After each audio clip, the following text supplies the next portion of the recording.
العركة لو ابتدت اجري يا سلطان.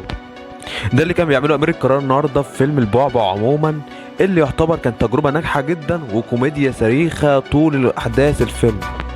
مش بس ضحك كان مقتصر بس على أمير قرار، ده كان هنا عندنا كل أبطال العمل وأولهم باسم السمرة اللي بيقدم واحد من أجمل أعماله في الكوميديا.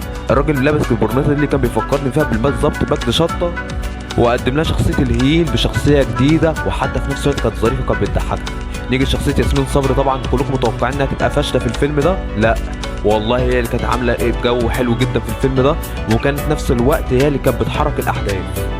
نيجي بقى الشخصية التانية اللي عجباني برضه في المسلسل، شخصية الطفل الصغير ده جاكي رمزي. ده من واحد تخيله كده لسه أول فيلم أو أول حاجة ويعمل الشخصية دي، ليجي لوحده كده تحس هو في الكوميديا لها كاركتر لوحده وهو بيتكلم.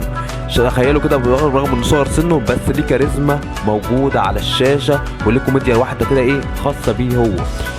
في كمان شخصيتين كنا متاكدين منهم ان هم هيضحكونا وفعلا ما خيبوش ظننا. شخصيه محمد انور كان طالع شخصيه الاخطر في الفيلم ده، وشخصيه توته احنا عارفين اي حاجه بيمثله احنا بعتبره ده هو علاء الدين الجديد. بالنسبه للفيلم، الفيلم يعتبر تجربه ناجحه جدا ككوميديا عموما لامير كرارة، يعتبر تجربه ناجحه واتمنى انه يكمل في المشروع ده. لو انت عايز تدي تقييم للفيلم ده اديله 8 او 9 بيستريح قوي للفيلم ده.